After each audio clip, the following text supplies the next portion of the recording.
प्रभु का डीएनए खुल गया। वो हमारा पिता है और हर कोई जानता है कि माता पिता का डीएनए बच्चे में होता है। वो अपने को पिता कहता है, मैं तुम्हारा पिता हूं। माता पिता की विशेषताएं बच्चों में आती हैं।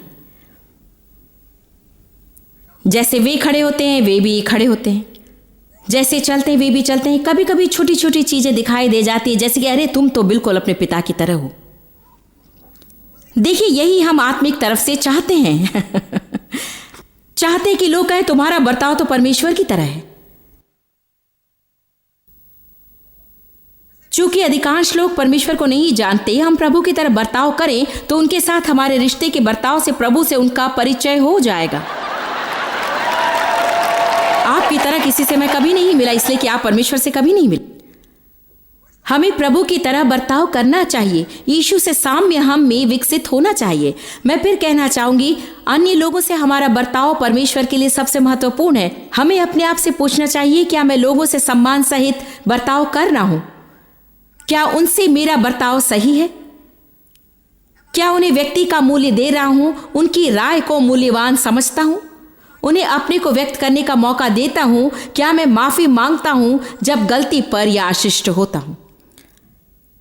क्या मैं कृपा करके और धन्यवाद और सराहता हूं कहता हूं मेरे जीवन को आगे बढ़ाने वालों से? आप में से कितनों के पास एक ऐसा व्यक्ति है जो आपके जीवन को आगे बढ़ाता है? हमें सुनिश्चित करना है कि हम कहें धन्यवाद, मैं सराहता हूं। आमीन। परमेश्वर का डीएनए प्रकट होता है निर्गमन 34 में और 2 संक्षिप्त पदों में ये कहता है, यहोवा ईश्वर दयालु और अनुग्रहकारी है, कोप करने में धीरजवंत और अति करुणामय और सत्य है। वो अधर्म और अपराध और पाप का क्षमा करने वाला है। ये प्रभु का डीएनए है। आप जैसे फिर से जन्मे प्रत्येक विश्वासी के भीतर ये व्याप्त है। किंतु ये सारे सद्गुण हमारे समाज से और कलीसिया से भयावह वेग से ओझल होते जा रहे हैं। संसार क्रोधी लोगों से भरा है। वे उसे कहते हैं सड़क का क्रोध। एक बात सुनिए, गाड़ी घुमाते समय किसी ने किसी सामने से गाड़ी निकाल ली, वो भी भूल से। बस इधर वाले साहब आग बबूला हो गए, अगले की भूल के कारण नहीं, वरन पहले से ही क्रोध उनकी नाक पर बैठा था। बस इस हादसे से वो विस्फोट हो गया। ये सड़क के क्रोध की बात नहीं है। क्या आप नहीं सोचते कि हमारे समाज को समस्याओं का सामना करने पड़ेगा ऐसे ड्राइवरों के लिए स्पेशल क्लास लेते हुए? अर्थात कि एक ऐसी बेतुकी बात है। आज आप ट्रैफिक में गलती करने का दुस्साहस नहीं कर सकते। मैं थोड़ी देर पहले शॉपिंग में थी और मेन रोड इधर से निकलता है और सारे साइड रोड इधर से। मैं एक साइड रोड पर थी, मुड़ती हुई जरा सी आगे निकल गई और सामने एक कार आकर खड़ी हो गई और मैंने सोचा मुझे अफसोस है तुम्हारे लिए। ऐसी स्थितियों में आपको कहना चाहिए कि क्षमा करता हूं, आशीष मिले। जब कोई पार्किंग की जगह चुरा लेता है जिसके लिए आप राह में आंखें बिछाए बैठे हैं 5 मिनट से,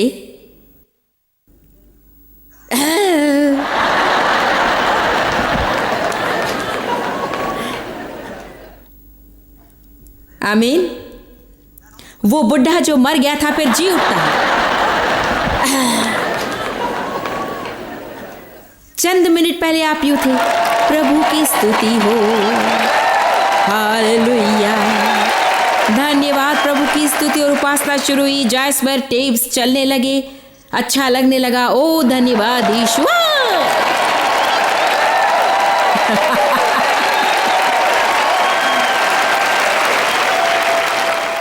इसीलिए हमें प्रतिदिन इन चीजों की दुगनी मात्रा चाहिए। आमीन। हमें याद दिलाया जाना चाहिए बार बार और बार बार, बार बार और बार बार। आमीन।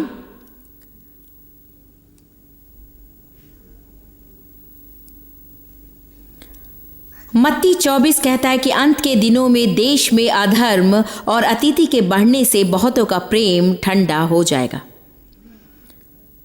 बहुतों का प्रेम संसार की बात नहीं करता, बहुत से लोगों का प्रेम। हमें इतना चौकस होना पड़ेगा कि हम शैतान को कलीसिया में ठंडी प्रेम का गढ़ निर्माण करने ना दें। इसी से सब लोग जान जाएंगे कि तुम मेरे चेले हो, यदि तुम एक दूसरे से प्रेम रखोगे जैसा मैंने तुमसे प्रेम रखा है। यह हमारा ट्रेडमार्क है। कम ऑन, प्रेम मसीहत की ट्रेडमार्क निशानी है। आप कैसे बता सकते हैं कि मैं मसीही हूं? क्योंकि प्रेम मेरे भीतर से चू रहा है। कम से कम स्थिति यही होनी चाहिए। हम में से कोई भी इसमें निष्पन्न नहीं होगा, मगर मैं एक बात बताती हूँ, यदि हमें किसी बात में बड़ा होना है तो वो है प्रेम। आप समृद्धि में सफल न हो मगर प्रेम में सफल अवश्य हो, तो आप समृद्धि में सफल होंगे। आपको अपनी चंगाई में सफल होने की जरूरत नहीं, न जय में, न पदोन्नति में, न इसमें और न उसमें। आपको केवल प्रेम में सिद्ध होना है, बाकी सब कुछ परमेश्वर देख लेगा। आमीन।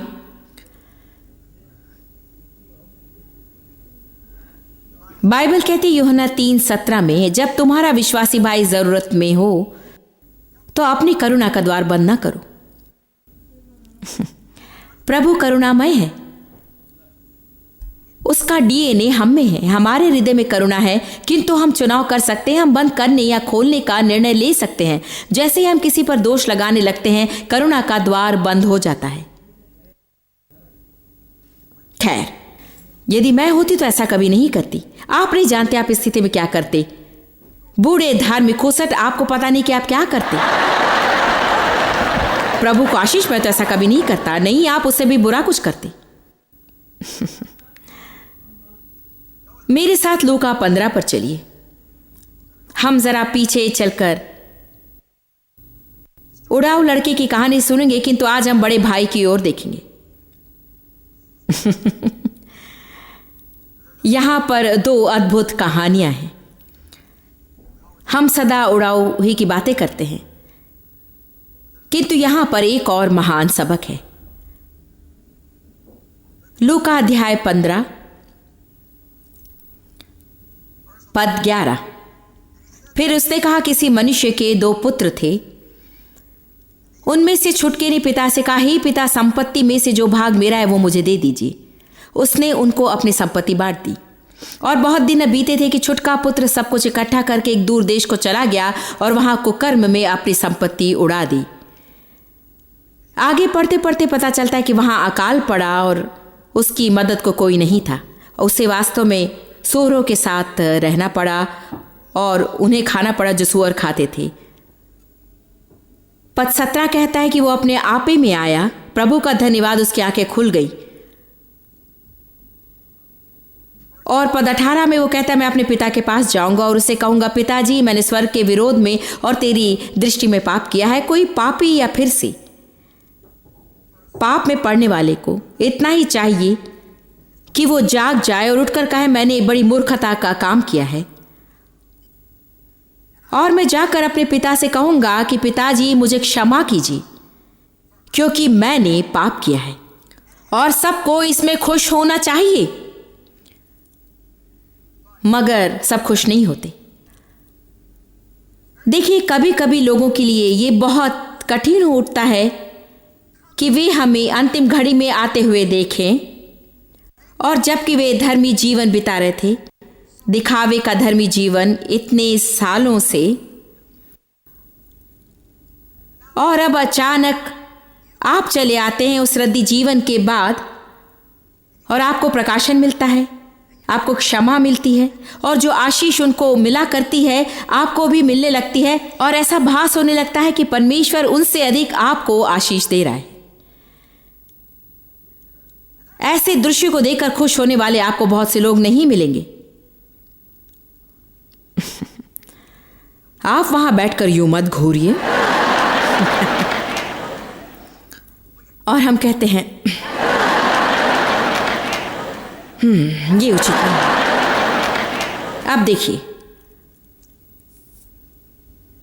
लूका 15 से 19 तक। अब इस योग्य नहीं रहा कि तेरा पुत्र कहलाऊं, मुझे अपने एक मजदूर की नाई रख ले।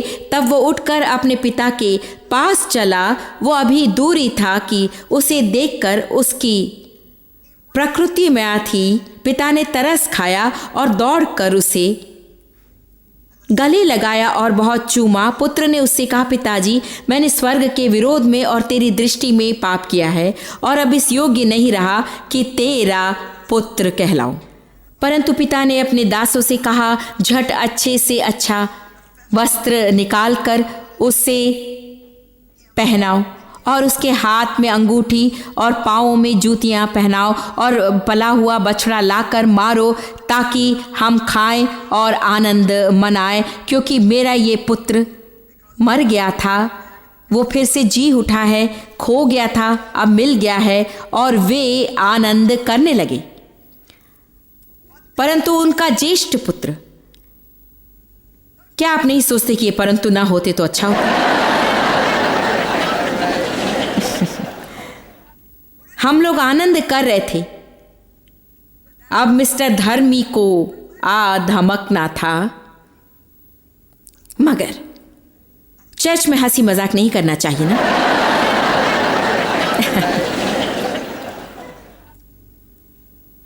सबके जीवन में एक बड़ा भाई कहीं ना कहीं है।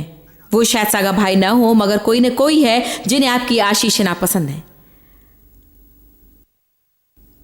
और यदि आप चौकसी ना बरते तो उन्हें वो आपसे छीन भी लेगा। किसी का समर्थन पाने के लिए आप प्रभु के अनुग्रह को न त्यागिए।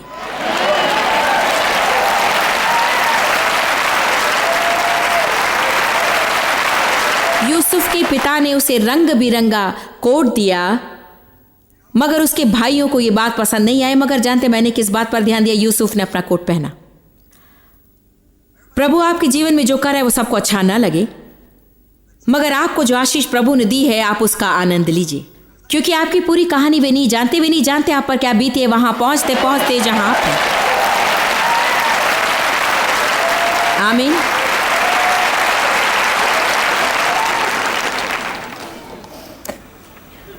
पद 25। परंतु उसका ज्येष्ठ पुत्र खेत में था और जब वो आते हुए घर के निकट पहुंचा तो गाने बजाने का शब्द सुना। मैं बता सकती हूं, धर्मी कर्मी बड़े भाई गाना बजाना पसंद नहीं करते।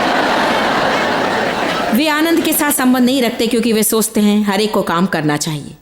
वे मार्था की तरह हैं। उससे कहे कि मेरी सहायता करे। मैं बहुत बिगड़ती थी जब मैं काम करती थी और सब लोग आनंद मनाते थे और उनका आनंद लेना मुझे बिल्कुल नापसंद था। मैं चाहती थी कि वे काम करें। आप समझते कि यही सब कुछ है? जीवन सिर्फ गाना बजाना नहीं, काम करना चाहिए। Come on now. डेव मेरे साथ परचून की दुकान आते और अगर वे आते तो आनंद लेते। वे हाथ गाड़ी लेकर मेरे पीछे भागते और चूंकि वे 6 फुट 5 के हैं और विथियों के ऊपर से मेरी ओर देखकर सामान को ऊपर से फेंकते थे और देखते थे कि मेरा दम निकल रहा है। देखिए, उस समय हमारे 3 बच्चे थे। उनके और 3 बच्चों के बीच मेरे अंदरूनी तनाव के कारण और चूंकि मेरी मनोदशा यूं थी, मैं दिल्लगी करने यहां नहीं आई।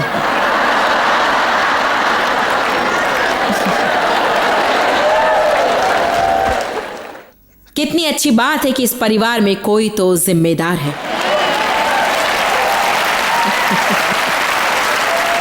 Come on now. एक दिन वे मुझ पर बहुत बिगड़े क्योंकि मैं बहुत गुस्से में थी और उन्होंने कहा कि ओह जॉयस, घबराती क्यों हो? मैं तो मजाक कर रहा था। मैंने कहा मैं यहां से मजाक के लिए नहीं आया। हम यहां किराना लेने आए हैं।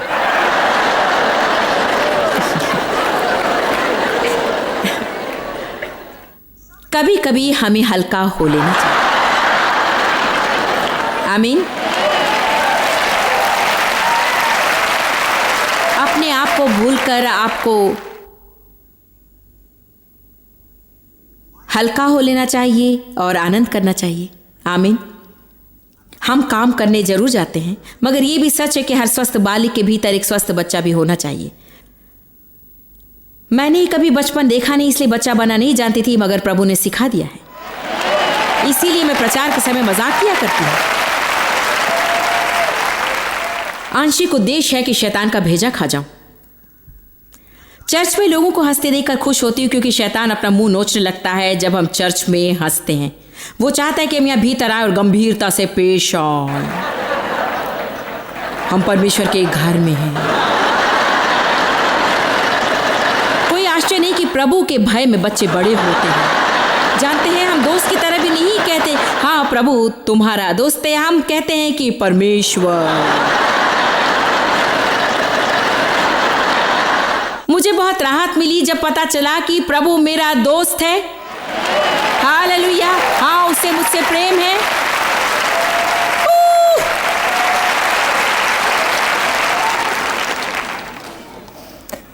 आपको मालूम होना चाहिए था कि बड़े भाई को गाना बजाना बिल्कुल पसंद नहीं था,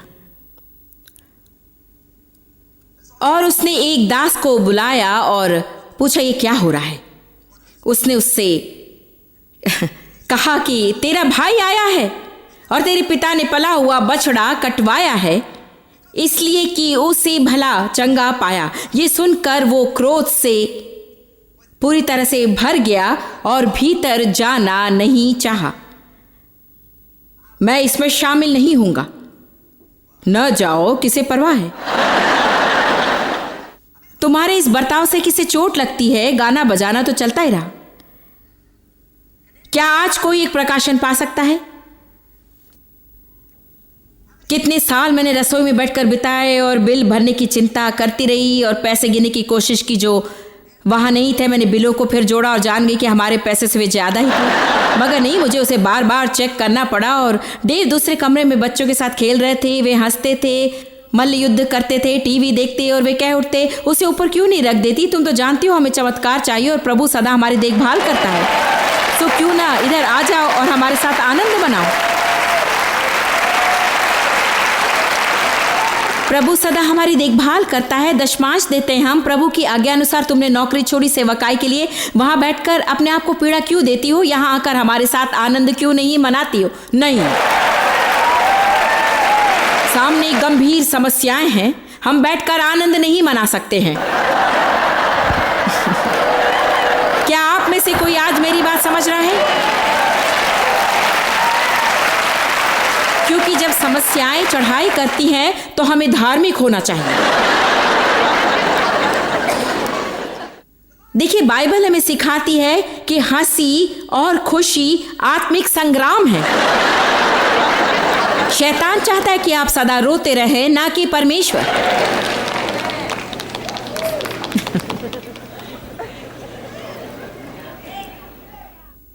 ये सही नहीं होगा कि इन समस्याओं के होते हुए हम खुशियां मनाएं। क्यों नहीं? आप उनके बारे में कुछ कर तो नहीं सकते। ओ, वहां जाने का समय नहीं है। यहां देखिए क्या होता है। लो, आ गया पद 29। उसने पिता को उत्तर दिया, मैं इतने वर्ष से तेरी सेवा कर रहा हूं। क्षमाहीनता को पहचानिए। क्षमाहीन व्यक्ति सदा लेखा रखता है। पहली ही बात उसने कही इतने वर्ष से, और मैं बता सकती हूं कि कितने वर्ष, महीने और पल वो अपने भाई से बेहतर रहा, वो जानता था। वो अपनी अच्छाई और दूसरों की गलतियों का लेखा रखता था।